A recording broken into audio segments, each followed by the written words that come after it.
Saudara, Indonesia mengirimkan bantuan pangan bagi warga Palestina di tengah gencatan senjata. Bahan pangan sebanyak 5 truk dikirimkan bagi warga yang ada di jalur Gaza maupun warga Palestina yang ada di kamp pengungsian di sejumlah titik di Yordania. Berikut laporan jurnalis Kompas TV, Ade Yudian dari Amman, Yordania. Saudara, di tengah gencatan senjata yang berlangsung antara Israel dan Palestina, saat ini berbagai bantuan terus mengalir bagi warga Palestina.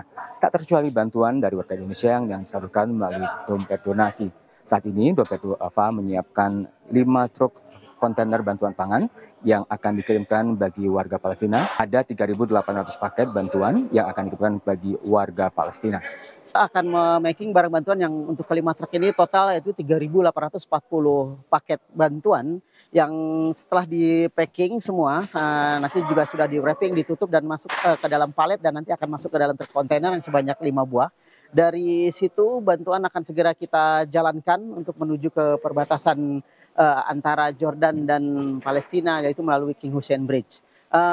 Di dalam paket bantuan ini terdiri dari 22 item ya, yaitu bahan makanan yang mulai dari ada bumbu, kemudian juga ada beras, kemudian juga ada makanan gandum, ada bumbu lain, ada minyak dan segala kebutuhan pangan yang biasa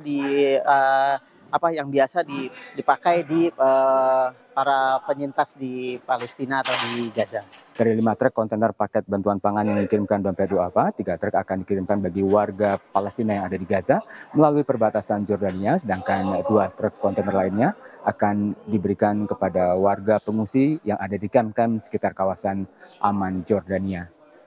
Ade Yudian, Kompas TV, Amman, Jordania.